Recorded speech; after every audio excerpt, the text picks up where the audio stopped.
Mis queridos amigos, sean todos ustedes bienvenidos aquí a un nuevo programa aquí en el podcast de Contracultura. Estoy muy contento de poder hacer este programa porque a veces pasan cosas que son increíbles en la vida y me levanté hoy día para leer las noticias de Epoch Times. Me encontré con un artículo muy interesante, una entrevista a un escritor que se llama Raúl Tortolero y contacté a una amiga, Sandra, que trabajó hace un tiempo allá, que le mando un saludo y le doy las gracias por haber hecho este contacto.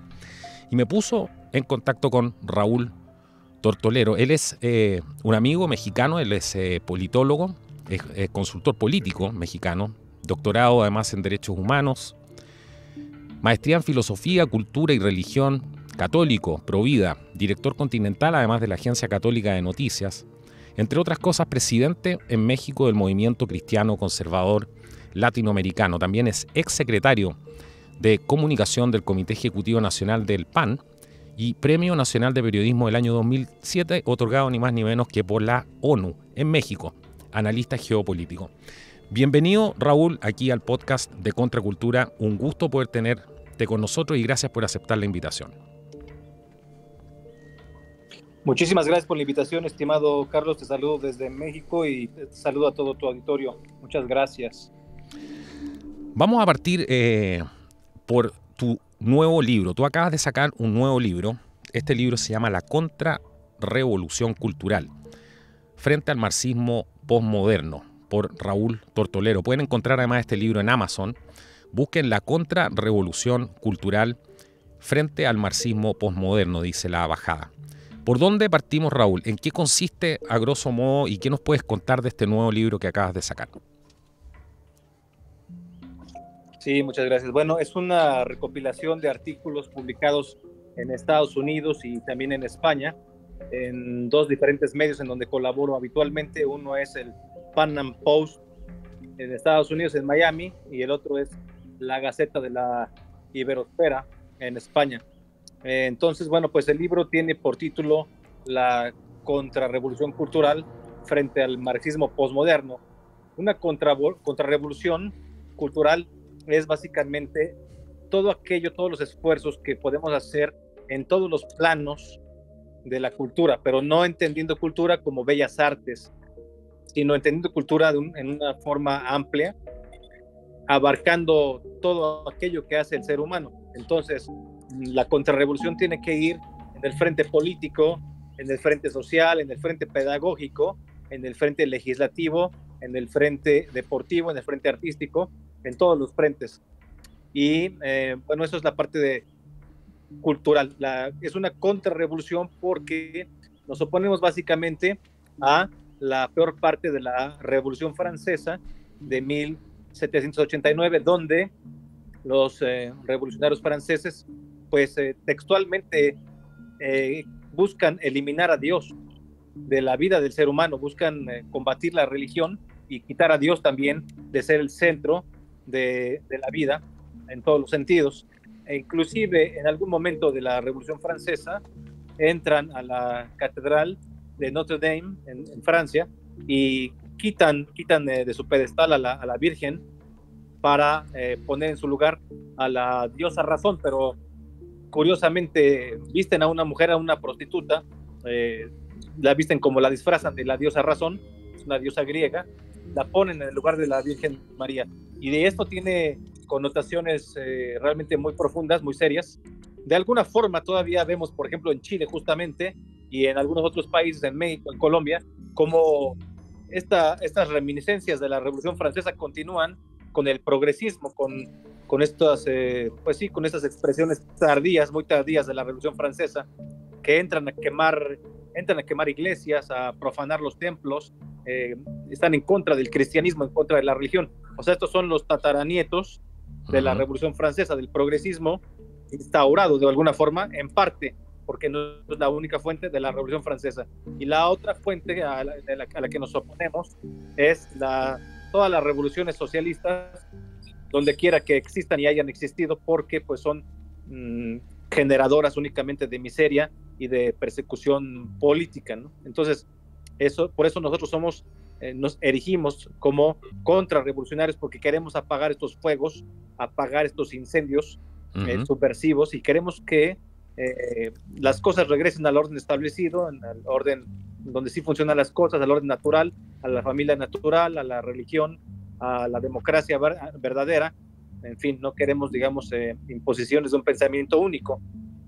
Ahora ya vivimos en el marxismo posmoderno, y lo voy a explicar, si me parece, un poco más adelante, pero bueno, esto es a lo que nos oponemos como contrarrevolucionarios, por eso la contrarrevolución cultural.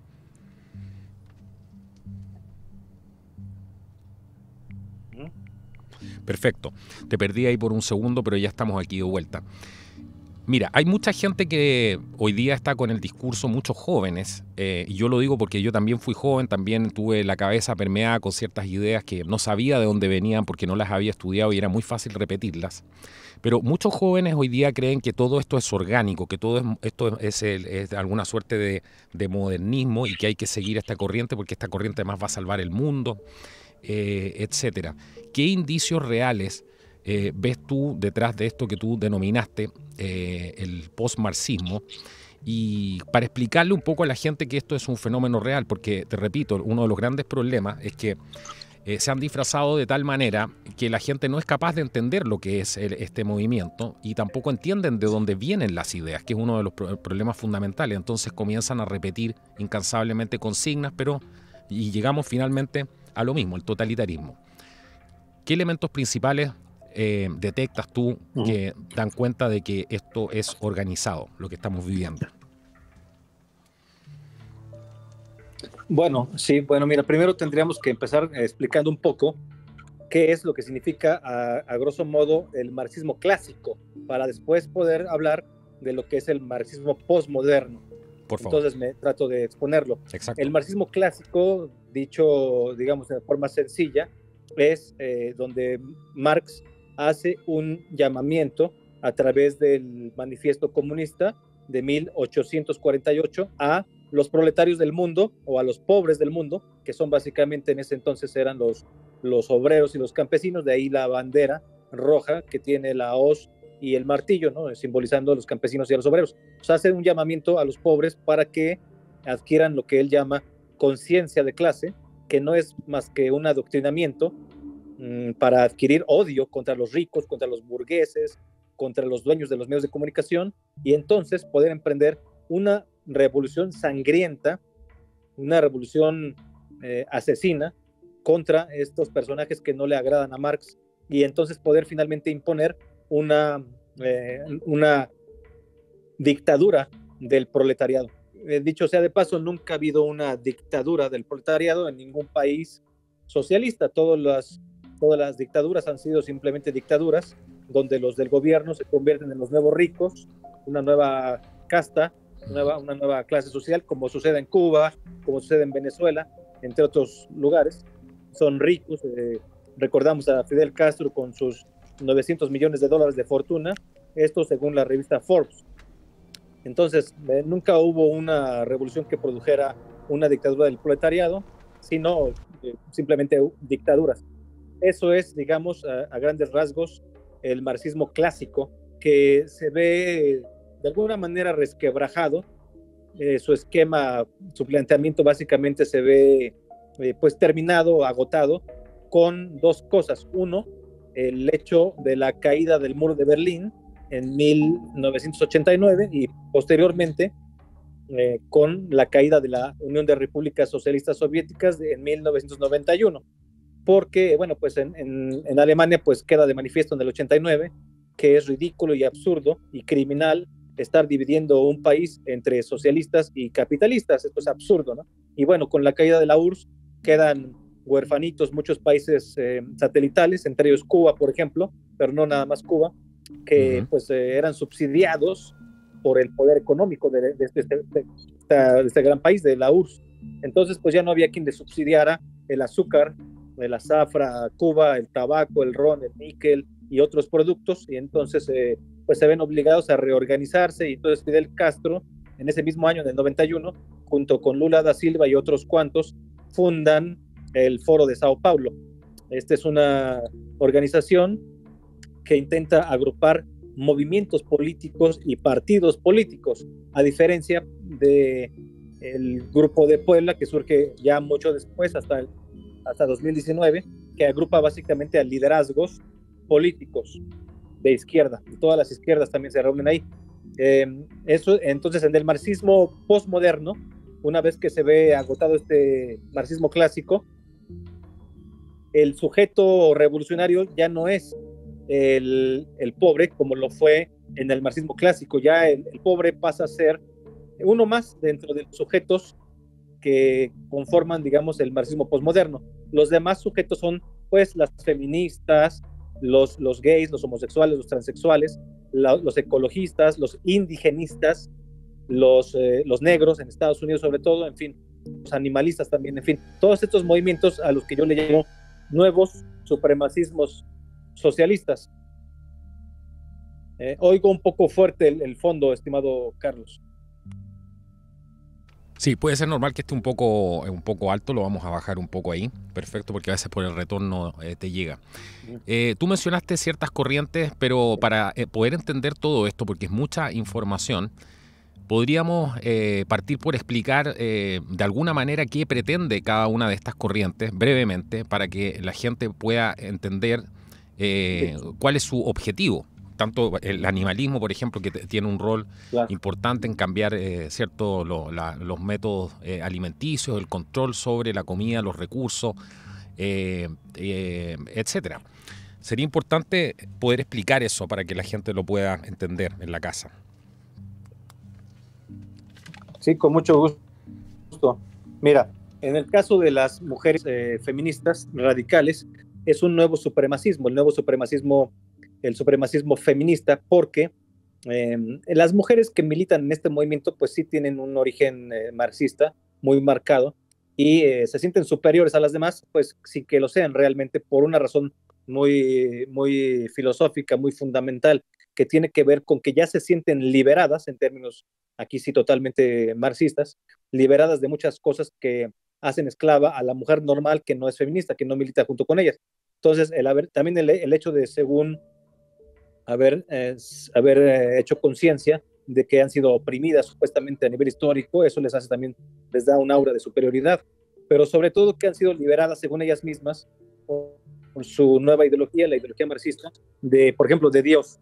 Ya no creen en Dios, entonces se liberaron de Dios, que es un gran patriarca y padre de todos los patriarcas. Se liberaron supuestamente del matrimonio como institución, ya no tienen que casarse, no creen en eso, les parece anticuado, les parece inútil, les parece burgués, les parece ridículo, entonces ya lo dejan detrás. Eso es una institución que ya tienen demolida. También al esposo, por supuesto. También pues la religión, el clero, la iglesia, y bueno, en general, pues la figura del hombre, del papá, de los hermanos y hasta de los hijos, ¿no? De los hijos en cuanto al aborto, ¿no? Ya no el hijo como un estorbo, como un embrión que no paga renta, como un inquilino que no paga renta, que está en su cuerpo, pero como un virus que pueden eliminar, que no pidió permiso para llegar, cuando es algo absurdo, porque pues ellas mismas son las que tienen relaciones sexuales y de ahí viene el producto que es el niño, ¿no? Exacto. Entonces, esa superioridad es la que les hace tener esta militancia fuerte. Entonces, ese es el caso del supremacismo feminista. Luego, en el caso del supremacismo LGBT, porque aquí también, del mismo modo, se sienten liberados de muchas restricciones sexuales que tienen que ver con la religión, con la cultura judio-cristiana, que la aborrecen, ¿no? Aquí el ser anticristianos y el ser marxistas es algo transversal a todos estos nuevos supremacismos socialistas. Es el caso de los gays. Y bueno, recordemos también de paso que Marx es el padre del odio, el padre del resentimiento social, y su función es dividir a la sociedad, polarizarla, para poderla controlar mejor. Entonces, en el caso de las feministas, es poner a las mujeres en contra de los hombres, pero también en contra de otras mujeres que no son militantes feministas. En el caso del supremacismo LGBT, se trata de poner a los homosexuales en contra de los heterosexuales. Luego también viene el supremacismo negro, que sobre todo lo vemos muy fuerte, muy rabioso, muy virulento en Estados Unidos, con movimientos muy conocidos como Black Lives Matter o como Antifa.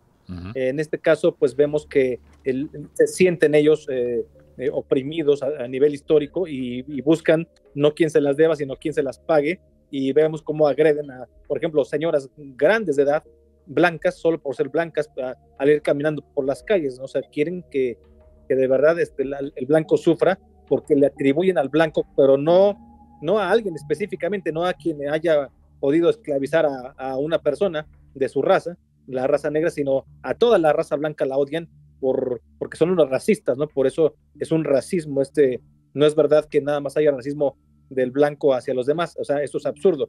El racismo es el sentimiento de superioridad de una raza por encima de otra, sea la que sea, sea la que sea. Exactamente. Entonces, aquí en el caso del supremacismo negro, en el caso del supremacismo negro vemos que se trata de que los negros odien a todos los blancos, pero también inclusive a otras razas, y que ellos se sientan superiores.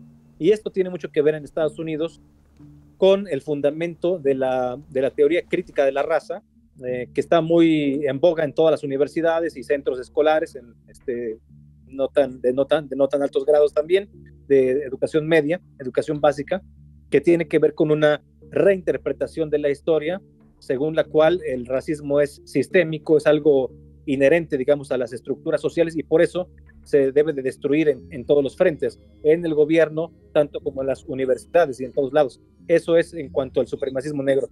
Luego en América Latina, de forma muy señalada, tenemos nuestro propio racismo, nuestro supremacismo indigenista.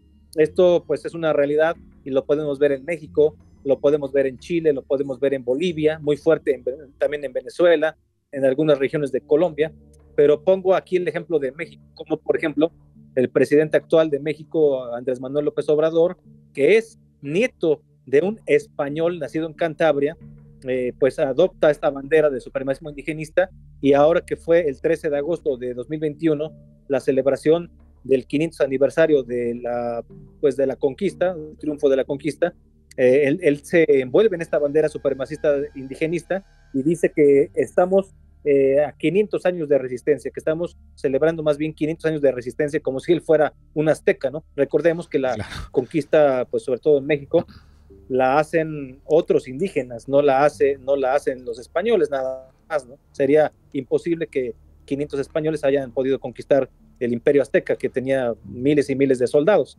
Esto más bien es una cuestión racista del indigenismo mexicano, y exaltan a los aztecas, no a cualquier indígena, o sea que también saben seleccionar a qué indígenas apoyan, y usa López Obrador como logotipo del gobierno a un dios pagano, lo cual se ve mal en un gobierno laico, no debe haber una religión oficial, pero él sí lo ha hecho, usa como logotipo al tal Quetzalcóatl, que es un dios azteca, ¿no?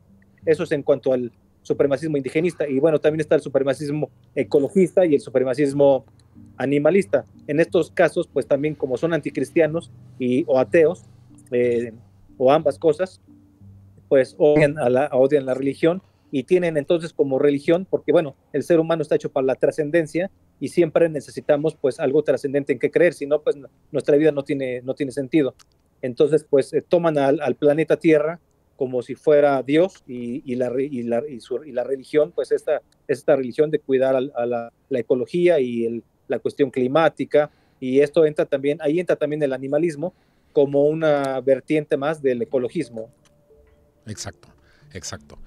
Y entendiendo y separando las cosas, porque el verdadero cuidado por la naturaleza, por el medio ambiente, no es algo que vemos aquí que está reflejado, todo lo contrario. Vemos que muchas políticas que se podrían estar implementando que realmente hacen un favor al medio ambiente están siendo pasadas por alto, y lo que se hace en realidad es usar esto como un arma de conquista, literalmente. Y me llama la atención que lo que mencionabas, por ejemplo, que es un buen ejemplo de López Obrador, que utiliza este indigenismo también, es una suerte de guerra contra tu propia sangre de alguna manera, porque la gente ya se mezcló, mucha de esta gente no tienen solamente apellidos indígenas, sino que además tienen apellidos españoles, entonces de alguna manera está bien reflejado como una guerra espiritual, porque es una guerra contra tu propia sangre, contra tu propia esencia, y por eso vemos que es tremendamente destructivo. Claro, pone, digamos, a una etnia que es la náhuatl, en este caso cuyo imperio fue el imperio azteca, lo ponen por encima de todo. Por eso es un supremacismo de izquierda, porque lo usan para, pues, por ejemplo, ¿por qué no resaltan en todo caso a todos los indígenas? También a los tarahumaras, a los tzetzales, a los tojolabales, a los totziles, a los, no sé, a los huicholes, a todos los otros indígenas que son muchísimos grupos en México, más de cerca de 60, 65 etnias, pero aquí están escogiendo justamente, fíjate qué curioso, de parte de la izquierda mexicana y latinoamericana, qué curioso que justamente siempre se han dicho que son antiimperialistas y por supuesto siempre han tenido pleito, bueno, ya no tanto por el globalismo, pero han tenido pleito históricamente con el imperio yanqui, ¿no? Así le dicen, con Estados Unidos. Entonces son antiimperialistas cuando se trata de Estados Unidos, pero no son antiimperialistas cuando se trata de hacer resurgir al imperio azteca, de hacerlo tomar como un ejemplo de todo lo bueno. O sea, estos señores supremacistas indigenistas te venden la idea, todos tienen una narrativa, por supuesto, cada uno de los supremacismos tiene una narrativa, por no decir una mitología, en la que en el indigenismo pues se trata de hacer ver que los aztecas eran un mundo feliz, que todos estaban contentos, que no había problemas de dinero porque comerciaban con cacao, el cacao era la moneda, que no había enfermedades, que los españoles, bueno, y al mismo tiempo, además de que aquí era un Edén y un paraíso supuestamente, bueno, hay que decir que no, porque por los aztecas se comían litúrgicamente, ritualmente mataban y sacrificaban y se comían a los adversarios políticos, eso sí hay que decirlo, que eran los pueblos que tenían sojuzgados y que a la postre hicieron la conquista junto con los españoles. Pero bueno, o sea, en el caso de esta narrativa, no solamente es hacer ver que los aztecas eran algo fantástico, sino también al mismo tiempo que todo lo que vino de España es algo nefasto. O sea, denigrar la herencia de la hispanidad, negar, como tú bien dices, una parte de lo que es uno, porque todos somos ya mestizos, unos más españoles, otros más indígenas, pero ya no hay razas puras, esto es absurdo. Entonces, esta cuestión del purismo étnico, pues ya lo vimos en el este de Europa y con muchas complicaciones, ¿no? O sea, siempre esta cuestión de la pureza racial nos trae muchísimos problemas. Qué curioso que el ideal de la pureza racial y la negación de la hispanidad ahora sea una cuestión de izquierdas, cuando en otros tiempos lo hemos visto pues en otros países no tan asociado digamos, no tan asociado a las izquierdas, ¿no? Sino por el contrario. Entonces, bueno, aquí es algo muy negativo, pero además todavía peor, que no es promovido nada más por colectivos sociales, sino que es promovido desde el gobierno. Y bueno, el mismo caso de Evo Morales, que por el hecho de ser indígena cree que se siente con el derecho de hacer cualquier cantidad de cosas a nivel corrupción y tener relaciones ahí peligrosas con ciertos grupos con los que se ha visto relacionado, en fin, ¿no? También por el hecho de ser indígena. O sea, como si me dice gente, amigos míos de Bolivia, me dicen que si tú eres blanco, mestizo blanco, o si tienes los ojos claros, los ojos azules, que te ven como menos, que te ven como un pillo, como un delincuente, porque ahí en Bolivia ya está muy instalada esta narrativa del supremacismo indígena. Es muy peligroso. Todos estos supremacismos son las nuevas formas de lucha dentro del gran aquelarre que es el marxismo posmoderno. Aquí caben todas las expresiones, digamos, de las izquierdas, desde las más radicales, que buscan todavía las armas, y hasta las más suaves, el socialismo cool, que es como un socialismo pues más ideológico, más reformista, menos agresivo, pero igualmente pernicioso, igualmente venenoso, ¿no? Cabe todo ahí. Exacto. Hay un componente que se pasa a veces por alto y que nosotros hemos destacado bastante en el programa, que es el factor de el globalismo como tendencia, ¿cierto? Como ideología conducente de todo este proceso, que utiliza a la izquierda simplemente como un arma de colectivización, como un arma para poder lograr ciertos objetivos y ciertos fines. Y mucha gente no entiende que hoy día son grandes élites y grandes millonarios que antes se enriquecieron con el modelo capitalista, y son ellos hoy día los que están promoviendo todo este nuevo sistema, esta caída de lo que ellos denominan el neoliberalismo, que fueron, valga la redundancia, fueron ellos mismos los que de alguna manera lo instauraron y ahora necesitan hacer un cambio de paradigma y votarlo. ¿Cómo se explica ese fenómeno y que va asociado también a esta revolución woke, esto que tú escribiste también un artículo muy interesante que hacía referencia a esto, a a los dos estos globalismos que mencionas tú. Cuéntanos un poco de qué se trata eso. Bueno, porque en muchos análisis que vemos actualmente, sobre todo en América Latina o en Hispanoamérica, pues vemos que se toma en cuenta a nivel geopolítico el globalismo occidental, y es muy mencionado, ¿no? Soros, los Rothschild, los Rockefeller, el Bill Gates, algunos dentro del Partido Demócrata como los Clinton, el propio Joe Biden, Kamala Harris, y también gente dentro del Partido Republicano, pero por supuesto no la gente de Donald Trump, no la gente de MAGA, sino los Bush sobre todo, ¿no? Es un mismo como grupo político, aunque estén en dos partidos diferentes, inclusive antagónicos, pero que se fueron repartiendo los espacios de poder durante mucho tiempo, asociados a los grandes grupos, a los grandes bloques económicos. Ese es un globalismo.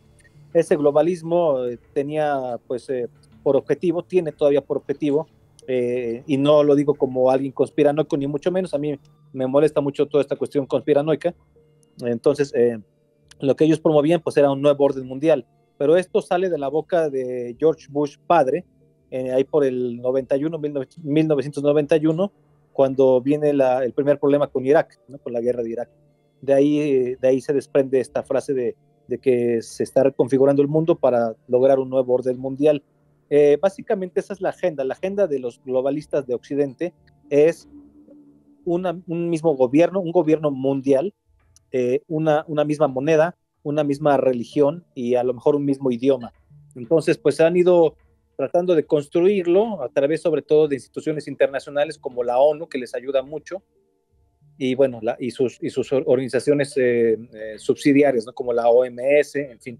Entonces, ese es un globalismo, el globalismo occidental, pero en su jugada, digamos, en su cálculo geoestratégico les falla realmente el crecimiento brutal que ha tenido China, sobre todo a partir, digamos, de los 70s, cuando empiezan a hacer ya negocios muy en grande, a poner a la gente a trabajar, a explotar al trabajador, porque lo que tienen ahora como auge se debe básicamente a que el trabajador del arroz o de las papas ahí en una aldea perdida en China va a alguna ciudad un poco más grande y es explotado terriblemente de sol a sol y vive ahí junto en unos edificios que son construidos así ex profeso, donde va a ser explotado hasta cierta edad, y cuando ya no pueda más porque ya lo reventaron, ya su salud está decayendo, entonces ya lo mandan de regreso a su pueblo y todavía tiene que regresarse de forma agradecida, porque si no fuera así, pues se hubiera quedado siempre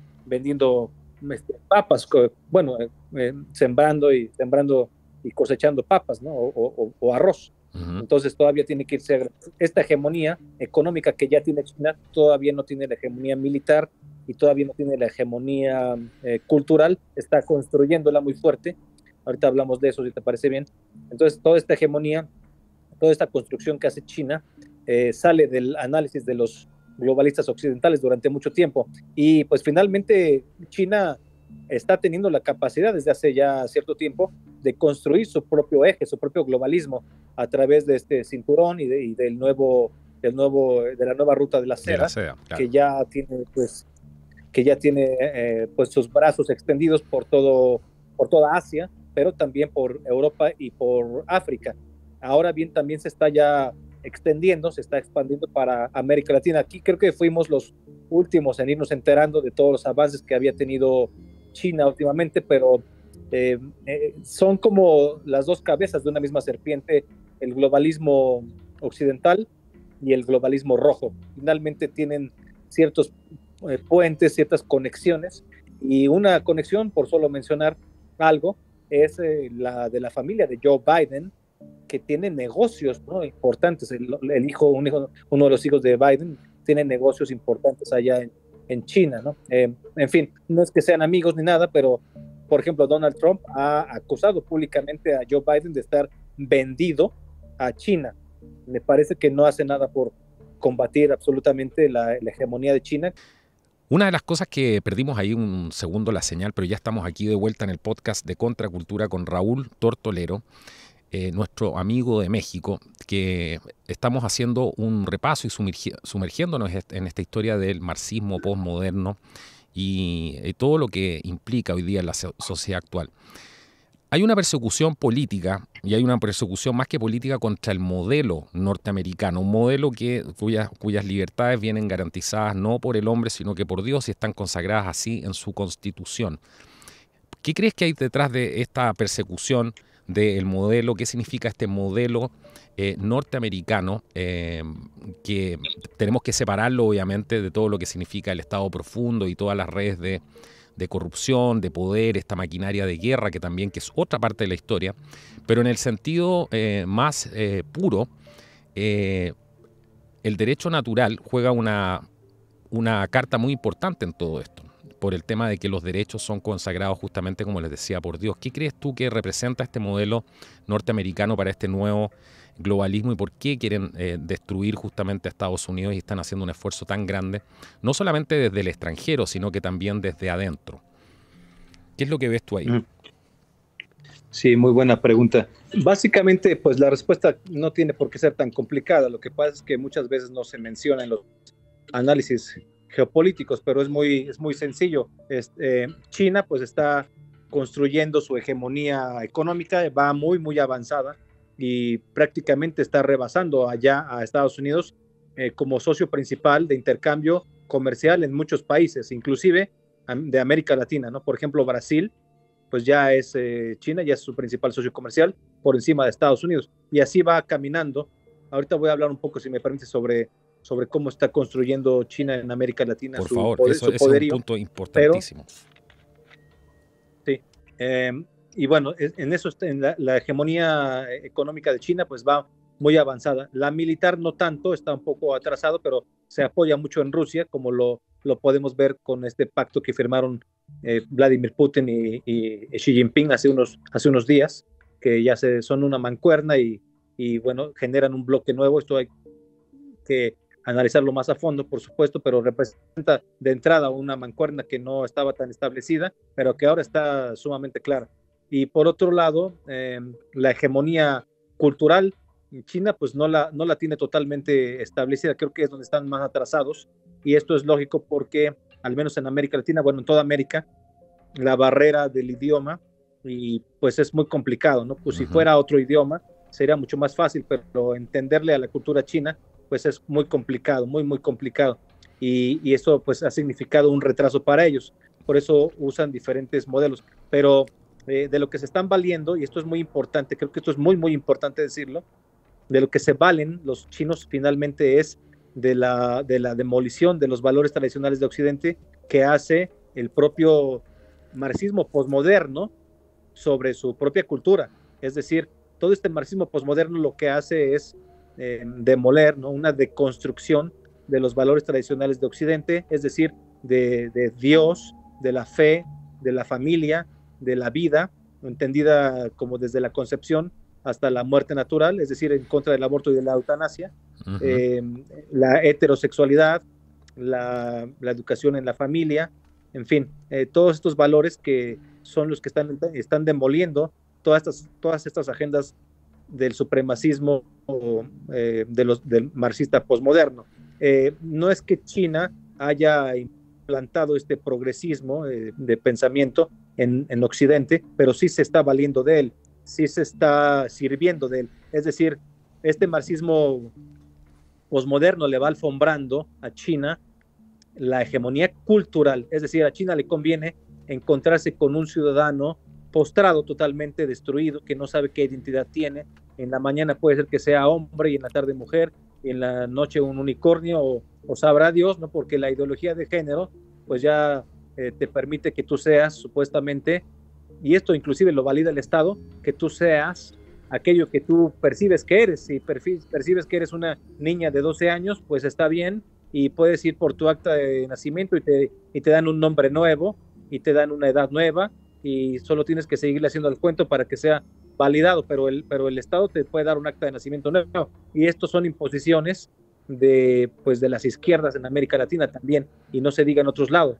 Entonces, toda esta demolición, toda esta perversión de la vida cotidiana de la cristiandad, esto le conviene a China, es decir, no es que lo haya construido China, pero sí se ve beneficiado, es el principal beneficiario de todo pues sí, de toda esta guerra cultural a la que nos debemos oponer, y por eso estamos haciendo este esfuerzo de una contrarrevolución cultural frente al marxismo posmoderno, ¿no? Esto por un lado, ¿no? Ahora bien, también China, pues por supuesto tiene sus alfiles, sus formas de entrar en América Latina, que es lo que nos ocupa ahora, ¿no? En Estados Unidos, cabe mencionar algo muy importante antes de entrar en lo de Latinoamérica.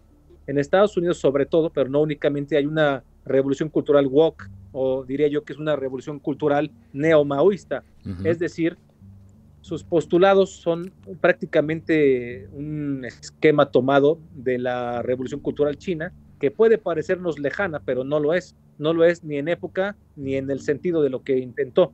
En cuanto a las fechas, ocurre en China entre 1966 y 1976. Y la intención que tenía Mao Zedong, que fue el que la encabeza, la intención que tenía este señor con esta revolución era simplemente una gran persecución, depurar, hacer una purga contra todos los de derecha, contra todos los conservadores, contra toda la gente rica, contra toda la gente burguesa, que básicamente eran sus opositores. O sea, acabar con ellos, pero acabar en serio, no de forma simulada ni metafórica. Realmente los golpeaban, los metían a la cárcel o los mataban. Quienes hacían todas estas barbaridades eran las guardias rojas, que era gente muy joven, a las órdenes directas de Mao Zedong, y eran capaces de matar a sus propios padres, porque pues para servir a Mao había que poner a la ideología de Mao por encima de todos los valores, ¿no? De todos los valores morales y religiosos y civiles y educativos y de cualquier otro tipo, ¿no? O sea, Mao era pues idolatrado, ahí estaba el culto a la personalidad de Mao, era un enfermazo y realmente causó más de 50 muertos en China, y solamente con la revolución cultural pues aproximadamente se calculan 15 millones de muertos y no se diga una cantidad tremenda de desplazados. Entonces los objetivos principales eran: uno, perseguir a todos los opositores al pensamiento conservador para imponer un pensamiento único, y por otro lado ahí fue un laboratorio de como un great reset, un gran reseteo en China. Se trataba de borrar todas las tradiciones milenarias tan ricas de la cultura china y todas las tradiciones y todas las costumbres milenarias en China. Quería acabar con todo y imponer entonces el pensamiento único, el pensamiento hegemónico, que era el pensamiento de Mao, y para eso se sirvieron también, y por eso también se llama cultural, de obras de teatro. Tenían obras de teatro para reinterpretar, así como lo hace ahora en Estados Unidos la teoría crítica de la raza, que se vale mucho de las universidades y de nuevas narrativas. En China tenían estas guardias rojas obras de teatro, y iban para todos lados. O sea, itineraban estas obras en todo el país, es un país además, pues, sobra decirlo, muy grande. Llevaban estas obras reinterpretando todo y dejando fuera de la narrativa histórica pues a la gente que había aportado cosas interesantes, los sabios, los monjes zen, bueno, los monjes Chan en el caso de China, en fin, dejando fuera muchísimo de la historia, los grandes filósofos chinos, dejando fuera todo como si fuera algo inservible, como si fuera algo ridículo, menospreciándolo, subestimándolo, ¿no? Finalmente pues tratando de extirparlo, inventando todo desde cero. Y vemos que en Estados Unidos justamente está sucediendo algo muy parecido.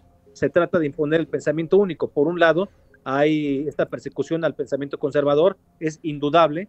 Vemos la censura, porque además en Estados Unidos le colabora, pues no hay guardias rojas, pero hay colaboración de las empresas del Big Tech, Facebook, Twitter, muchas empresas que dejaron fuera a Donald Trump como ícono que representa las libertades de Occidente, que representa los valores tradicionales de Occidente, pese a sus exabruptos y a lo que tú quieras. Es lo que significa el señor Donald Trump, aunque no sea presidente ya, y bueno, posiblemente lo pueda volver a hacer en 2024. Entonces hay una persecución al pensamiento conservador para imponer un pensamiento único, que es el pensamiento hegemónico de la cultura woke. Y por otro lado, pues está la cultura de la cancelación. Todo el que no piense de esa manera, pues se le cancela, se le expulsa de las redes sociales.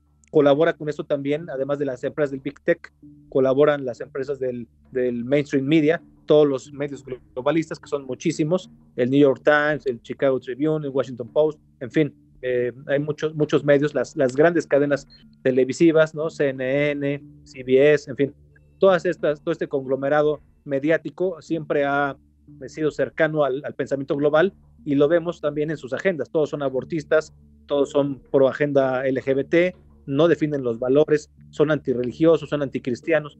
O sea, realmente no es una alucinación, sino una realidad, ¿no? Ahora bien, vemos a Donald Trump, que tiene 75 millones de seguidores que votaron por él. O sea, no es cualquier cosa. Vemos que en los países de América Latina cualquier presidente está ganando unas elecciones, se ganan con 1 millón de votos, con 5 millones. En México se ganan con 30 millones.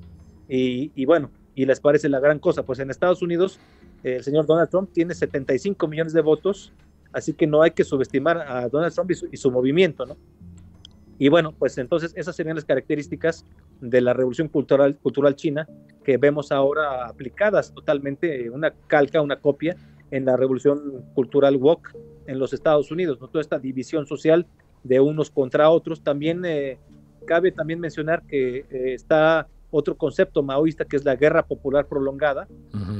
Bueno, ahí sí en sentido más estratégico, más de armas, pero se está aplicando de una forma posmoderna. Diría yo que ahora también en Estados Unidos se está viviendo una guerra popular prolongada posmoderna, guerra popular prolongada posmoderna, que usa como guerrillas la primera fase de esta guerra, de esta estrategia maoísta, es las guerrillas que vienen en teoría de lugares más alejados hacia las ciudades. Bueno, eso por las características de China, pero como teoría se está aplicando en Estados Unidos con grupos sociales que son como guerrillas, como Antifa y Black Lives Matter, para no ir más lejos, pero hay muchísimos más, ¿no?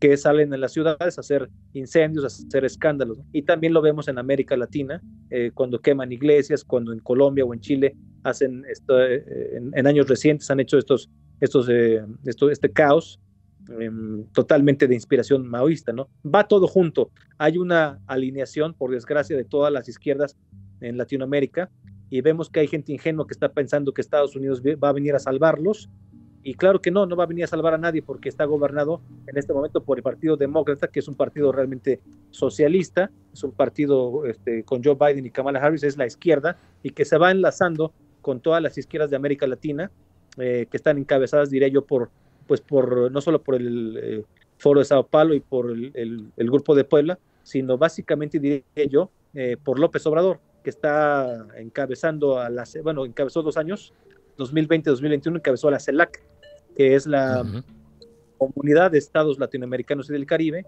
y desde ahí supo crear un bloque rojo latinoamericano que inventó también el socialismo blando. También me gustaría hablar del socialismo blando. ¿Qué es el que tengo porque... mil preguntas que hacerte, pero vamos ahí? ¿Qué es defíneme el socialismo blando?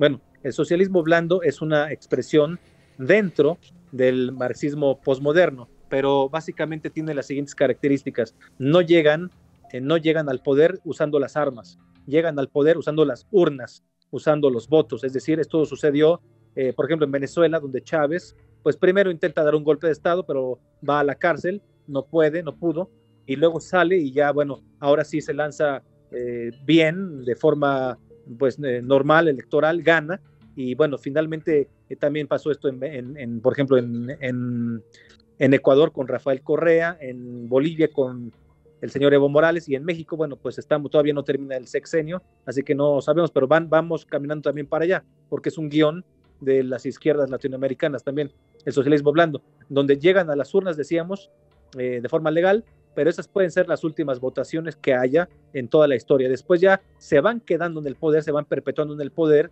a través de reformas constitucionales tramposas, como lo hicieron todos estos, bueno, López Obrador todavía no, pero para allá va, pero todos los demás que mencioné, así le han ido haciendo, entonces se van quedando, y bueno, esa es una característica del socialismo blando.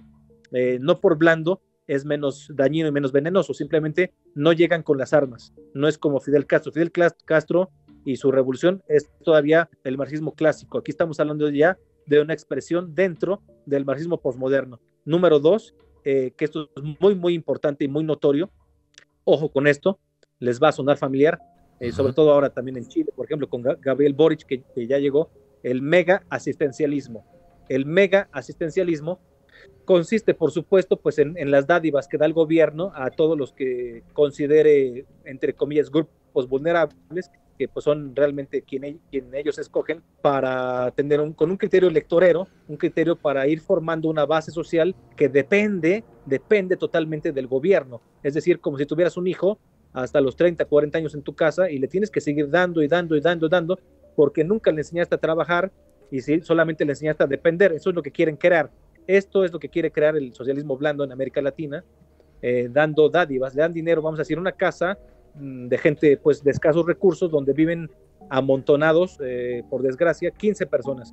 De esas 15 personas hay 5 viejitos y viejitas, 5 madres solteras, jóvenes que no estudian ni trabajan, hay también varios, y pues ahí toda la familia recibe cheque, porque todos son considerados, desde esta perspectiva del socialismo blando, todos son considerados grupos vulnerables y todos cobran, o sea, no tienen ni que trabajar, pero eso sí, por supuesto, tienen que apoyar al líder, tienen que apoyar al gran Tlatoani aquí en México, tienen que apoyar, digamos, todas las marchas, las manifestaciones, si tienen que salir a hacer como de porros, a quemar cosas, a hacer escándalo, a oponerse a alguien o rodear la casa de alguien, funar a alguien, como dicen allá en Chile, en el sur, también hacen todo esto, pero eso es porque tienen el dinero condicionado.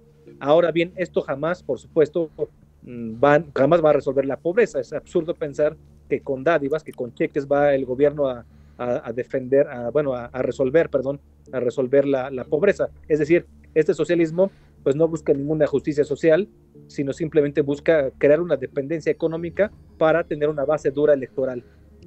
Otra característica es la militarización de la vida pública. No hablo de la militarización de la seguridad pública, eso es aparte. Yo hablo de la militarización de la vida pública, del servicio público, es decir, dicho de otra manera, le dan negocios al ejército. Entonces el ejército, en lugar de hacer lo que le manda la Constitución en nuestros países, que es atender la seguridad, básicamente exterior, lo que empiezan a hacer es ser dueños de fábricas o de ropa, de electrodomésticos, a manejar bancos, empiezan como en Venezuela, que manejan muchísimas cosas, ¿no? En México ya manejan aeropuertos, aduanas, el Tren Maya, bueno, participan en empresas que manejan diferentes empresas, en diferentes cosas, negocios importantes. Esto con el fin, por supuesto, pues de tener al ejército como institución del lado del gobierno, que debería ser totalmente separado y neutral. Entonces lo quieren tener comprado de alguna forma dándole estos negocios, y pues con esto se inhibe un golpe de estado de parte de los propios militares, que pues tienen pues su tajada del pastel, y por otro lado pues se amedrenta a los opositores, porque pues nadie se va a andar metiendo tan fácilmente con el ejército, cuando el ejército está pues casado con el gobernante, con el líder, ¿no? Sea quien sea. Entonces esa es otra característica. Una característica más es que la destrucción de la división de poderes. El poder legislativo pues está subordinado totalmente al poder ejecutivo, igual que el poder judicial. O sea, todos se cuadran con el gran señor, con el presidente. Entonces se diluye la separación que debe haber en un estado normal, claro, de poderes. Y también otra característica que hay es que los organismos autónomos, que están hechos para regular, para vigilar, para pedir cuentas, para buscar transparencia, para pedir información al Estado, pues también son tripulados, ¿no? Incluido las comisiones de derechos humanos o de defensorías del pueblo, como quiera que les llamen, es lo mismo. Ponen a sus amigos, ponen a sus compadres, ponen a gente de su confianza con su misma ideología, y entonces pues ya no hay nadie que defienda a nadie, solamente se hacen tontos. Y bueno, básicamente son las características más notorias. Hay más, pero pues son las características más notorias del socialismo blando que podemos ver muy claramente en América Latina. No es un guión y sirve para eternizarse. Y una característica que no quiero dejar en el olvido, no quiero dejar de mencionar, que es muy importante, es que este socialismo blando ya no es, ya no es bolivariano, no es la patria grande. El sueño de ellos ya no es, esto ya se quedó en una categoría antigua. Aquí ya no son bolivarianos ni nada, son globalistas y están con el globalismo occidental. Ahora, pongo algunos ejemplos. Con el globalismo occidental o con el globalismo rojo, hay de los dos, están unos con unos y otros con otros.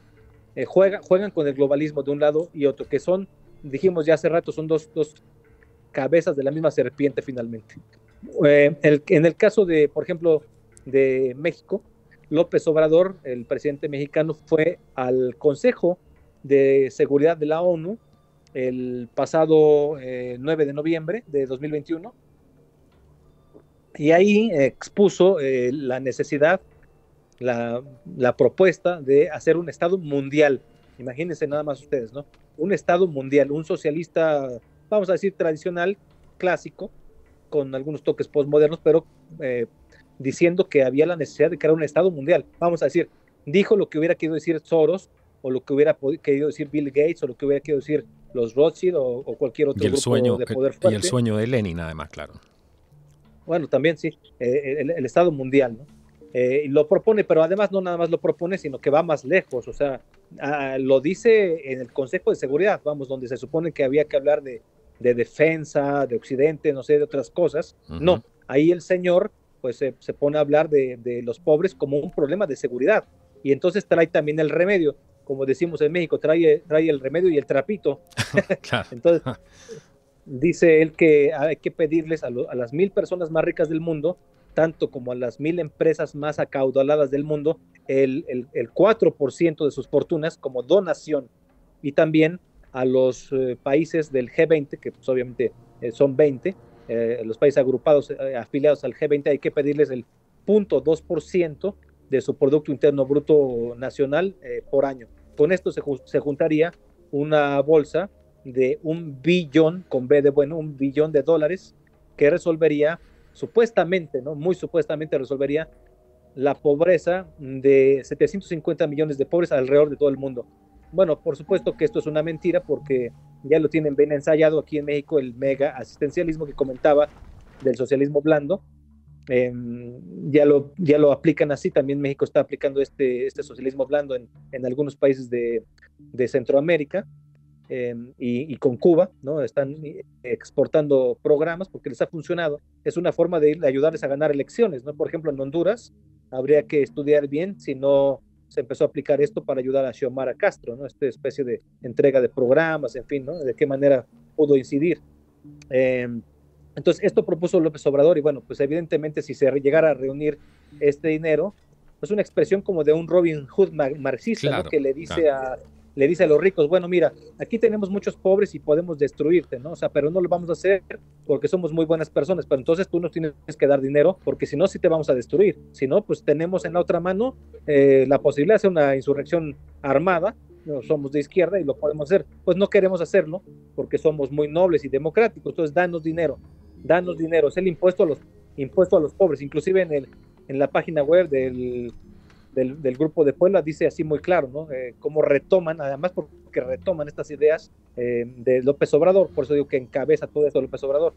Toman estas ideas y dicen que es un impuesto a los ricos. Entonces, ese impuesto a los ricos es pues totalmente de izquierda. Si no hubiera impuestos, pues no podrían tener este mega asistencialismo y no podrían generar una dependencia de los pobres hacia los gobiernos y no seguirían perpetuándose. Ahora bien, ¿qué gana con esto López Obrador? Bueno, pues que si se llegara a conformar y bueno, y todos los gobernantes socialistas de América Latina también, si se llegara a juntar esta bolsa de dinero, pues no la entregaría la ONU directamente, sino que la entregarían a los gobiernos nacionales, y ellos pues ya iban a tener mucho más recurso para entregarlo a quien ellos quisieran, y de esa manera se van perpetuando en el poder. Claro. Ahora bien, López Obrador dice esto en la ONU, y recordemos que la ONU está colaborando con los tiranos socialistas desde hace tiempo. Por ejemplo, en diciembre, si no me equivoco, del año pasado, el propio Samuel Moncada, venezolano, que es el embajador de Venezuela en la ONU, pues estaba muy contento y celebrando que la ONU ya le había dado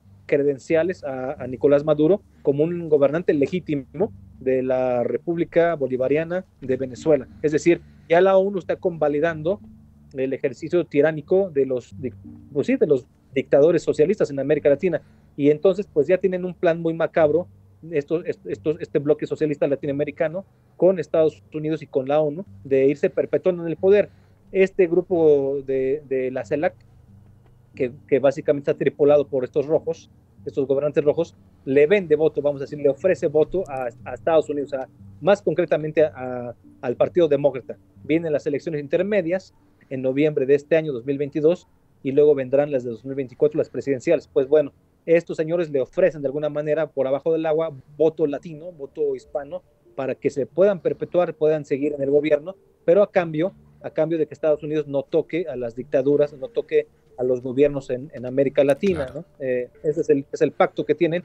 Y López Obrador también había dicho antes en una reunión de la CELAC en septiembre, en México, que proponía que la ONU y los organismos internacionales que de ella dependen fueran quienes pudieran dirimir los problemas que se suscitaran en los países de América Latina, que tengan que ver con derechos humanos y democracia. Es decir, ya los países ya no van a decidir si son democráticos o no, ya la ONU va a tener la última palabra. Eso lo Exacto. dijo textualmente López Obrador. Es muy grave Bueno, y muy preocupante. son todos parte de los ODS, de la Agenda esta 2030, es el fin del hambre, el tema de la migración, ¿cierto? Los derechos para todo el mundo, para todos los migrantes que llaman ahora, ¿cierto? Y todo eso al final va de la mano, sí, es parte de los ODS, los Objetivos del Desarrollo Sostenible, y vemos que diferentes líderes van repitiendo exactamente el mismo guión, con un par de matices distintos, pero al final es exactamente lo mismo. Quiero llevarte a un punto porque mucha gente no entiende, y quiero que nos expliques eso, el tema de los derechos, porque todo esto hay una cantinela hoy en día, ¿cierto? Que se habla mucho de este tema de los derechos, otorgar derechos, a la salud universal, a lo que sea. Eh, y todo esto se hace en nombre de entregar derechos. Podríamos decir que este socialismo blando, este globalismo también, la forma en que lo están implementando, se basa en entregar estos derechos. ¿Cuál es el engaño detrás de eso? Bueno, la Agenda 2030 evidentemente es un arma del globalismo para deconstruir la vida occidental dentro de los valores tradicionales de Occidente, ¿no? Entonces, eso le ayuda, finalmente le va a ayudar a China y se puede ver de muchas maneras, ¿no? Por ejemplo, la Agenda 2030 pues quiere que no tengas hijos, quiere que no tengas coche, quiere que no comas carne, quiere que haya educación sexual, pero básicamente la educación sexual significa la promoción del aborto, significa que tengas una idea más bien como de la homosexualidad como la nueva normalidad. En fin, es toda una imposición de valores y bueno, dejan fuera a la religión, sino es que la atacan de alguna manera y quieren imponer la religión ecologista, ¿no? Entonces, bueno, esto sirve pues para todo un gran reseteo, ¿no? Para eso sirve la Agenda 2030, pero finalmente el que cobra el cheque de todo esto es China, porque pues un occidente que ya está controlado, pues que tiene el país que tiene mayor experiencia en control social de una forma brutal es China. Exacto. En China no hay ningún derecho humano, no existen los derechos humanos en lo más mínimo, no hay libertad de prensa, no hay libertad de pensamiento, no hay ni siquiera individuo, y bueno, no hay un reconocimiento a los derechos humanos como tales. Esto es una cuestión más bien de Occidente. En China no, ahí no hay tal. El gobierno controla todo, para todo tienes que pedirle permiso al gobierno, no hay prensa libre, no hay las mismas redes sociales que tenemos nosotros. Es una cultura, bueno, no diría una cultura, bueno, también es una cultura muy diferente, pero sobre todo es un tipo de gobierno totalmente dictatorial. En esto reside su fase, su cara de comunista, ¿no? En este control férreo, asqueroso y denigrante del ser humano que tiene sobre la gente, y además el exterminio de los uigures, esta minoría por ahí que también tuvo pues problemas muy fuertes, ¿no? Y han hecho matanzas como la matanza de la plaza de Tiananmen, que no se nos tiene por qué olvidar, ¿no? De esa manera es como maltratan a los opositores. También este disidente artista que se llama Ai Weiwei, no es broma, así se llama, Ai Weiwei, es un artista chino que también de pronto lo desaparecieron varios meses, no sé si 6 meses, 8 meses, lo tenían encerrado en campos de reeducación. O sea, toda la cuestión comunista que ya lo vimos en los gulags, en la URSS, y ya lo vimos también pues con la Revolución Cultural China, con Mao. Entonces se sigue aplicando de una forma u otra esta cuestión de la reeducación. Y también lo vimos en Cuba, donde pues en el marxismo clásico hay rechazo a los homosexuales y se les trata como de reeducar, ¿no? Entonces, eso es un modelo, es el modelo chino, pero al mismo tiempo China tiene, vamos a decir, un capitalismo salvaje, un capitalismo también sin derechos humanos. Qué curioso que sean de izquierda y no respeten los avances supuestamente de la izquierda, los avances de los sindicatos, los derechos laborales, que son de alguna forma, pues sí, fruto de algunas luchas de izquierda, pero en China pues no se respetan, con todo y que son muy de izquierda. Ahí no, ahí tienen un capitalismo absolutamente salvaje que vive de la explotación de sus campesinos, como decíamos así, ¿no? Los campesinos que estaban en sus aldeas y fueron a las ciudades a ser explotados, pues así fue como construyeron su hegemonía. Entonces tienen esta dualidad, ¿no? Tienen por un lado un control social exagerado, que es la parte comunista, y por otro lado la penetración de Occidente a través del dinero, a través de las empresas, a través de los préstamos, ¿no? Me gustaría también que me permitas referirme a cómo ha entrado en América Latina con cuánto... Eso es muy importante y lo hemos hablado en bastantes programas. Hemos hablado de la penetración, de la manera en que ellos van generando influencia, ¿cierto? En este juego del gong, donde van ganando territorio, influencia de a poco, donde van endeudando a los países, viendo las falencias que tienen esto, aprovechando la corrupción y todo eso. Cuéntanos un poco en qué estadio crees tú que se encuentra la penetración del partido, que a través de muchas empresas que obviamente son controladas por el partido hoy día están en América Latina y las podemos ver en diferentes partes y llama mucho la atención de la gente en general. Sí, primero quisiera burlarme un poco de las pretensiones de estos socialistas blandos de América Latina cuando dicen que aspiran a una soberanía. Ya ves que de pronto le surgen estas ínfulas de ser muy soberano. Clave lo que estás diciendo. Esto es ridículo porque estos izquierdistas pues no saben lo que dicen. Ni siquiera China, con todo su poderío, es soberano. Por soberanía habría que entender pues sobre todo una forma de no ser dependiente del extranjero, ¿no? Por ejemplo, pero esto no se ha logrado en ningún lado, ¿no? Ni siquiera en China. Japón, que es uno de los países más desarrollados del mundo, por ejemplo, compra el 60% de sus alimentos al extranjero. La llamada autarquía o autosuficiencia no parece algo asequible hoy en día, ¿no? Y bueno, a finales de 2019, Bolivia y China firmaron un acuerdo para constituir una empresa para edificar una planta de carbonato de litio con una inversión inicial de más de 2.400 millones de dólares. Es decir, a China lo que le interesa pues es la materia prima de América Latina sobre todo y pues para eso es capaz de extender su brazo, sus tentáculos para convertir también a América Latina en una sede de la nueva, en una extensión de la nueva ruta de la seda, y con esto ir acotando, ir encerrando a Estados Unidos de acuerdo a la estrategia de la guerra popular prolongada, pero aquí no a nivel interno en China, como se aplicó en su momento, sino ya aplicado a nivel geoestratégico, geopolítico. Van quitándole los países cercanos, dejando solo a Estados Unidos, y bueno, hay muchos ejemplos. Por ejemplo, pues decíamos esto que pasó en Bolivia, ¿no? El embajador de China en Bolivia, Liang Yu, declaró que para el 2025 su país iba a necesitar 800,000 toneladas de litio anuales. Quieren el litio, por supuesto, para sus coches eléctricos, sí, que los producen a nivel masivo, y para otros aparatos electrónicos que también ocupan litio. Pero no parece que China comparta la tecnología con Bolivia, con lo que pues no se ve que haya un gran cambio en el esquema que aplican estos socialistas, ¿no? Con respecto de lo que critican en países supuestamente colonizadores. Entonces lo único que quieren es venir a chupar con un popote, a succionar con una manguera pues las materias primas, especialmente el litio, bueno, aunque no solo el litio, pero es lo que les gusta acá, pero no dejan la tecnología, ¿no? O sea, no comparten. Ahora, también en el periodo que estuvo Lula da Silva, que ya viene de regreso por desgracia, este señor nefasto y corrupto, que estuvo en la cárcel 19 meses, si no me equivoco, por corrupto. Ahí viene el padrino Lula.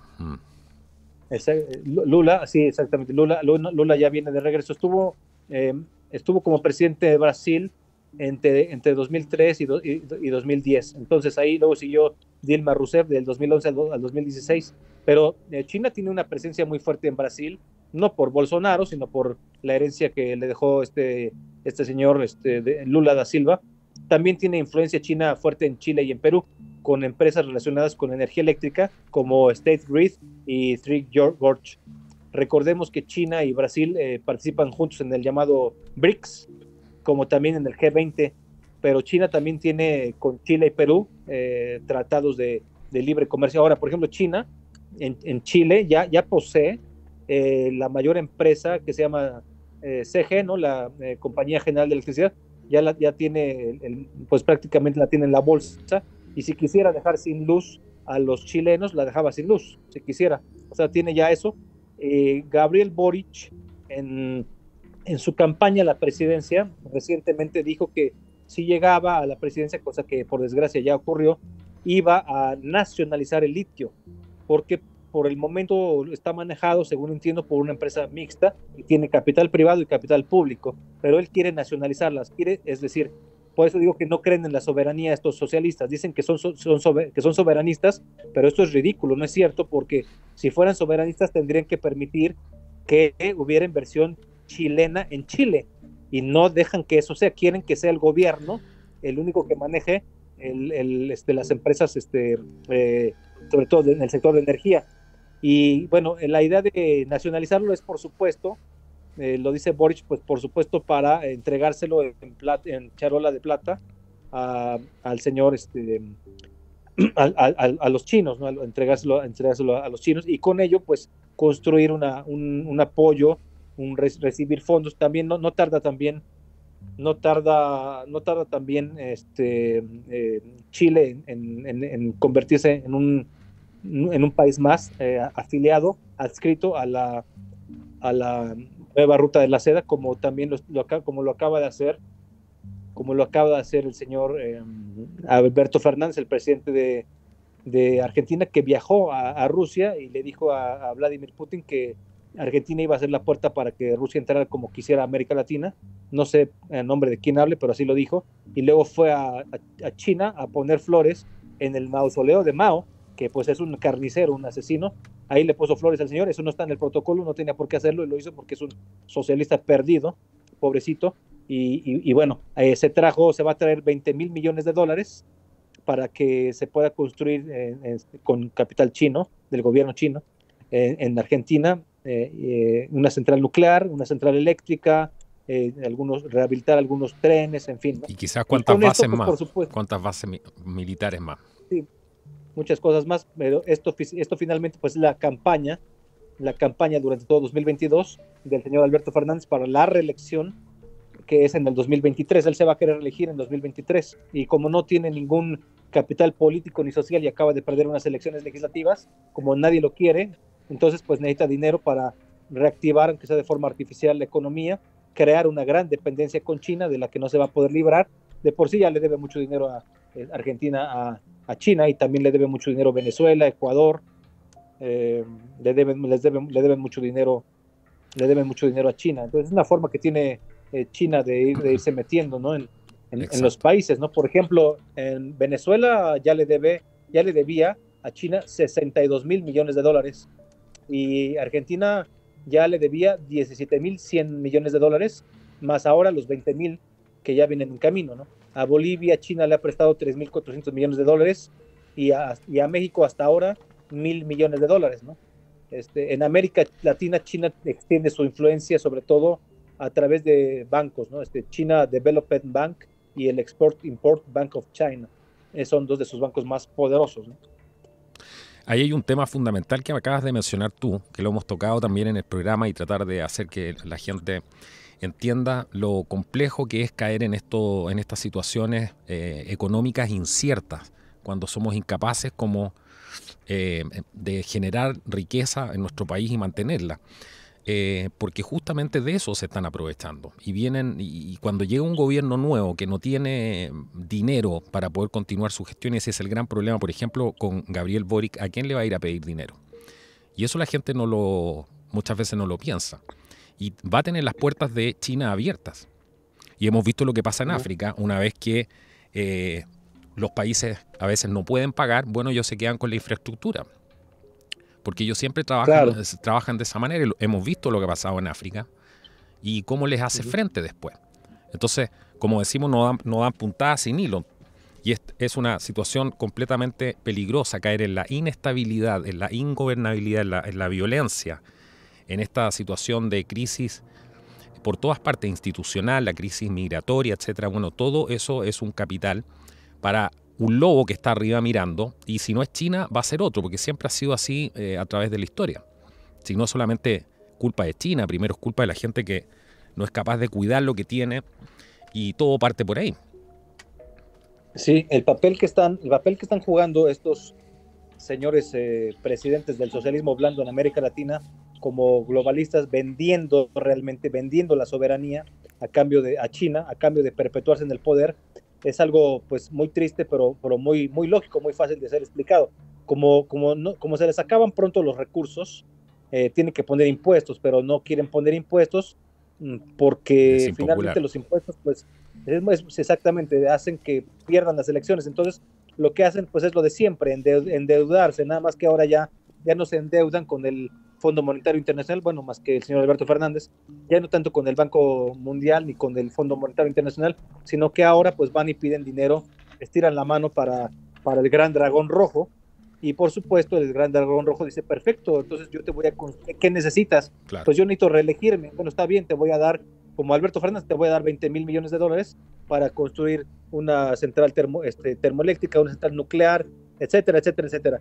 Y con eso, pues como nunca lo van a poder pagar, pues se van quedando con el país, van perdiendo todavía más soberanía. Así que de soberanistas no tienen nada, son unos entreguistas, son unos vendepatrias, para usar un poco de terminología de la que ellos mismos han usado siempre contra los capitalistas, ¿no? Están entregándose a la hegemonía china, a la hegemonía. Y es un nuevo cultural, imperialismo, además. Sí, es otro imperialismo con otra cara nomás, pero es imperialismo igual. Totalmente. Sí, totalmente. Pero además peor, bastante peor. Tú preguntabas sobre el modelo. ¿Por qué quieren destruir el modelo norteamericano? Bueno, una de las cosas es que en Estados Unidos, como quiera, todavía hay un cierto respeto, al menos estructural, a los derechos humanos y a las libertades. Pero en China no. En China simplemente es la empresa y la explotación de la gente, y no hay que cuidar ningún derecho humano porque no hay.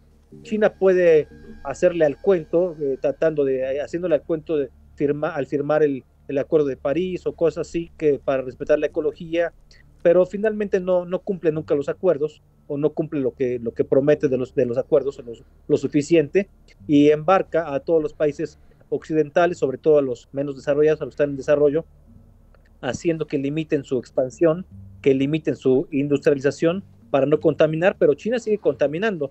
Es una contradicción que China sea uno de los países que más contamina del mundo, pero al mismo tiempo es el país que más produce, por ejemplo, paneles de energía solar, y se los vende inclusive a California.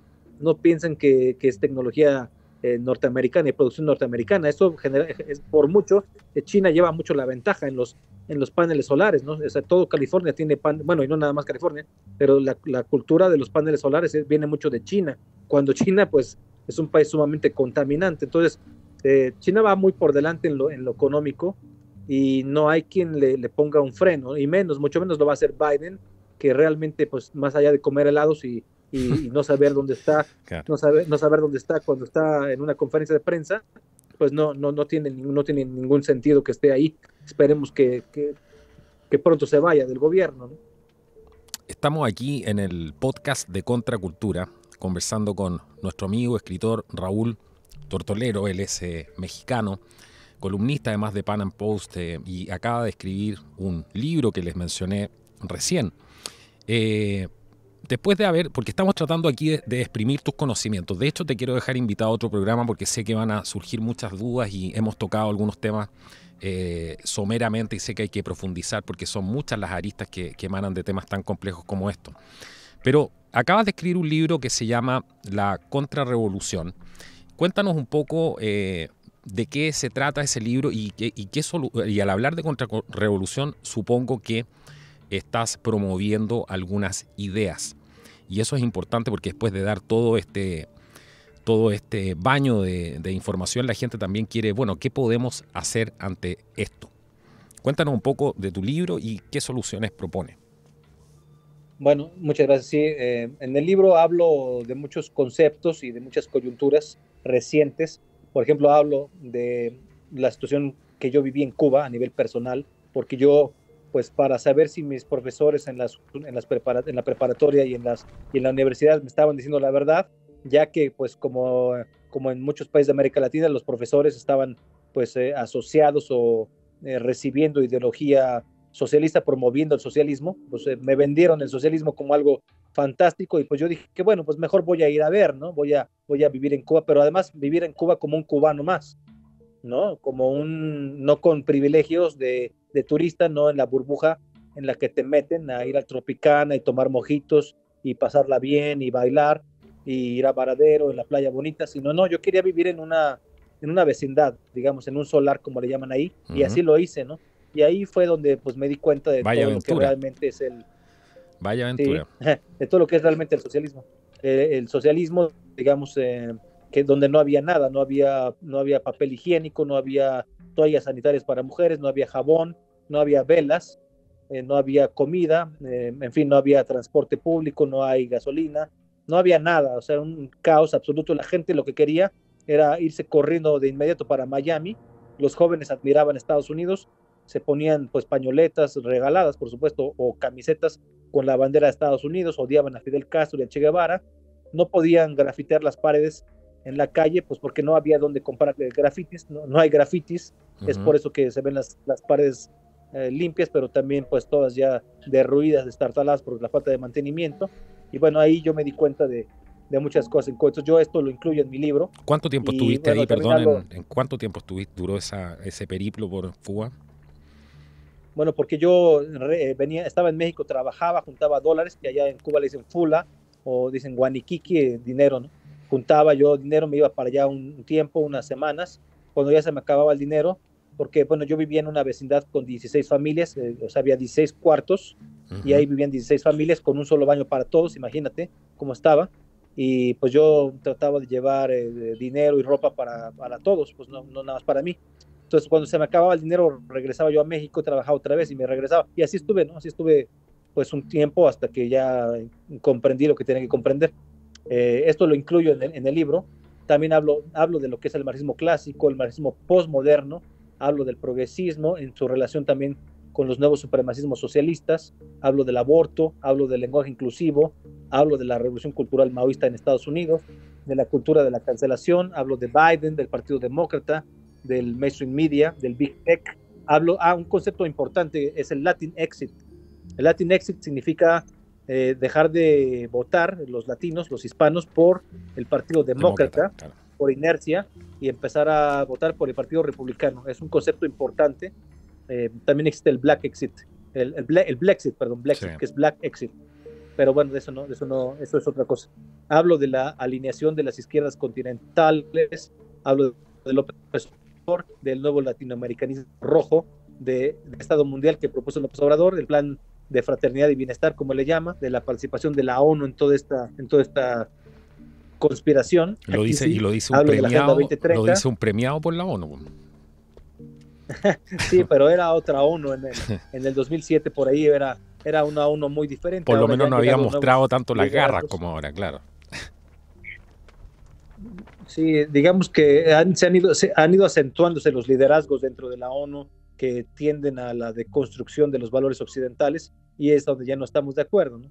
Luego también hablo del globalismo rojo, del socialismo blando, menciono el Grupo de Puebla, la CELAC, el Foro de Sao Paulo, en fin, y finalmente pues hablo justamente de esto, ¿no? Cómo el socialismo blando le alfombra el camino a la hegemonía del Partido Comunista de China, y cómo debemos de responder, contestando tu pregunta, debemos de responder desde nuestra cultura, que es el cristianismo, como también la Agenda España, que es la agenda de Vox, sirve de modelo para que los diferentes países en Hispanoamérica puedan construir sus propias agendas, así como hay Agenda España, hay Agenda Chile, Agenda México, Agenda Argentina, Agenda Colombia, Agenda Ecuador, etcétera, Agenda Bolivia, y son agendas que se contraponen a la Agenda 2030, agendas que no son globalistas, agendas patrióticas. Finalmente hablo de las propuestas de la contrarrevolución cultural, que es este gran esfuerzo que tratamos de hacer para alinear todas las derechas, todo el pensamiento conservador en el continente y también con España, para defendernos, porque nos lleva a cierto avance el Foro de Sao Paulo, desde el 91 están operando.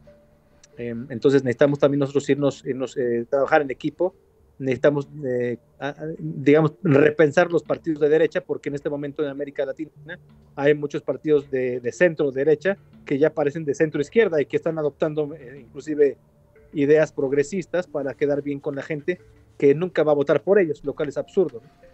Entonces, yo me gustaría redondear las 7 defensas. ¿Cuáles son las 7 defensas de la contrarrevolución cultural? Voy a decir, es la defensa de la fe, la defensa de la vida, la defensa de la familia, la defensa de la propiedad privada, la defensa de la defensa de los derechos humanos, de los derechos universales y la defensa de las libertades, ¿no? Son las 7 defensas que propongo en esta contrarrevolución cultural para que avancemos en el ámbito legislativo, político, social, artístico, deportivo, en las redes sociales, y nos convirtamos todos, los que somos guerreros de esta contrarrevolución, en periodistas, en escritores, en generadores productores de contenido, en influencers, que nos pongamos a hablar, a luchar en todos los frentes que podamos, para que podamos hacer para que podamos tener un triunfo dentro de poco tiempo y no tengamos que estar soportando estos nuevos presidentes como Gabriel Boric, y quizás en Colombia, Dios quiera que no, el señor Gustavo Petro, ¿no? Todos contra Petro, diría yo, todos contra Petro, y todos contra Lula también en Brasil. Bueno, más claro, imposible. Me hubiese gustado, como te decía Raúl, poder ahondar en algunos otros aspectos. Se me quedaron muchas preguntas afuera, pero estoy seguro que vamos a hacer otro programa juntos, así que te dejo desde ya invitado aquí a participar en este programa educativo, en el podcast de Contracultura. Y a la gente pedirle que comparta esta información, que es muy importante para que tengan una visión distinta. No crean nada de lo que han escuchado acá, simplemente necesitamos más que nunca seres pensantes, así que saquen sus propias conclusiones y tomen esto como referencia. Y pueden buscar las fuentes, ir detrás siempre se puede buscar. Hoy día hay más acceso a la información que nunca y no es excusa no estar informado. Raúl, ¿cómo pueden encontrar tu libro y cómo te pueden seguir en redes sociales para que la gente vaya a comprar este libro, que yo se los recomiendo? A pesar de que no lo he leído, porque como les digo, fue muy rápido todo este contacto, pero voy a leerlo muy, muy pronto. La contrarrevolución cultural frente al marxismo posmoderno. ¿Cómo encuentran y cómo compran este libro, Raúl? Sí, muchas gracias. Mira, ya está disponible en Amazon, lo pueden comprar, está a un precio muy accesible, es la versión digital. Ahora bien, también a partir de una semana más, estamos enviando paquetes, estamos enviando lotes a diferentes países donde nos los han ido pidiendo. Estoy enviando a Colombia, estoy enviando a Brasil, estoy enviando a Argentina, estoy enviando a Chile, estoy enviando a Ecuador, estoy enviando a España, estoy enviando a Estados Unidos, estoy enviando lotes. Entonces, pues, para poderlo comprar en esos países todavía hay que esperar un poquito, porque en lo que llega y todo esto, ¿no?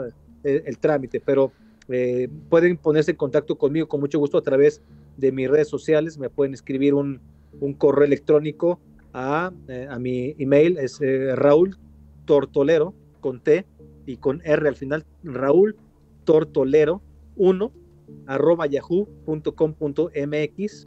Repito, Raúl Tortolero 1 con número @yahoo.com.mx. También pueden escribirme un mensaje directo buscarme por Twitter o por Gather. Gather es Gettr, esta nueva red social de Jason Miller, que es amigo. Es una red muy importante que se contrapone a las empresas del Big Tech. Aquí sí se defiende la libertad de expresión en toda su plenitud. Me pueden entonces enviar un correo electrónico a ese mail que ya dice, dirección que ya di, o buscarme por Twitter. También puedo dejarles un teléfono, un par de teléfonos, si me permiten. Sí, un por momento, favor, aquí se por los voy a favor. dar.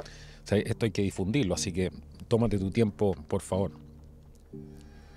Sí, muchas gracias. Mira, el otro teléfono es un teléfono de México, es más 52 55 61 14 44 77. Lo repito, más, ese es un teléfono de México, más 52 55 61 14 44 77, y también, a ver, también este otro, dame un momentito, ¿dónde está? Un segundo, también este otro, ¿Sí? el más 52 55 83 55 23 87 también. Repito, más 52, que es la clave del país, 55 83 55 23 87. Perfecto. Y lo pueden comprar en Amazon también, decía. Lo pueden buscar en Amazon Sí, y comprarlo también, ¿cierto? En Amazon, sí, así. En Amazon ya lo pueden comprar, lo pueden bajar en un minuto. Está muy barato en Amazon, así que también lo pueden conseguir ahí. Perfecto. Perfecto. Amigo mío, te quiero agradecer por haber participado como aquí en el podcast de Contracultura. Agradecerte por tu disposición, por haber compartido tus conocimientos aquí conmigo, también con la audiencia, que estoy seguro que los va a recibir muy bien y que va a ayudar a compartir esta información, así como compartir tu libro, los links de tu libro. Compartan el link de el libro de Raúl, porque esta información es muy importante. Todo este trabajo, si ustedes se fijan, se hace a pulso. Esa es la diferencia. Nosotros no tenemos las grandes corporaciones del lado de nosotros, no tenemos esos tremendos billetes que tienen algunas páginas con 3 seguidores, pero aún así tienen un tremendo capital para poder invertir. Esto se hace todo a pulso y por eso también es tarea de la gente que pueda ayudar tanto a difundir este trabajo de Raúl, como también apoyar el canal, y también pueden encontrar los links abajo para poder apoyar este trabajo que hace a pulso. Y me quiero ir con un saludo a mi amigo Oscar el Blue, otro amigo desde México que tuvo un incidente recién. Él es un reportero, ustedes lo conocen, ha estado siguiendo el tema de las caravanas migrantes en México y fue asaltado mientras estaba haciendo un live. Está todo ahí en el grupo de Telegram de Contracultura, y fue asaltado y temíamos que lo podrían haber secuestrado, pero al parecer tenemos una persona aquí que nos publicó, tengo que corroborar esa información, pero dice: esta tarde junto al compañero Oscar el Blue hemos sido atacados, asaltados y encañonados por sujetos encapuchados en la aldea del Rodeo en Guatemala cuando documentábamos la actividad del volcán de fuego. Al parecer está bien y ya apareció, así que muchísimas gracias a toda la gente que rezó, se preocupó aquí por Oscar, otro amigo también desde México. Bueno, Raúl, muchísimas gracias por haber participado hoy día. Te dejo cordialmente invitado a otro programa. Esto ha sido el podcast de Contracultura. Adiós. Muchas gracias. Muchísimas gracias, estimado Carlos. Es un gran esfuerzo. Me gusta mucho tu programa. Tiene un gran enfoque. Es algo que no se ve tan fácilmente en ningún lado. Mis respetos para ti, mi admiración, y pues te mando un fuerte abrazo y muchas gracias a toda la gente que nos está escuchando muy amablemente. Muchas gracias y espero que no sea la última vez que nos encontramos por acá. Un abrazo fuerte y muchas bendiciones. De ninguna manera, vamos a estar pronto aquí conectados, así que comparte este video si te gustó. Abajo nos vas a poder apoyar si quieres hacerlo, y no te olvides de dejar tu like. Nos vemos en un próximo programa. Que Dios los bendiga. Hasta la próxima.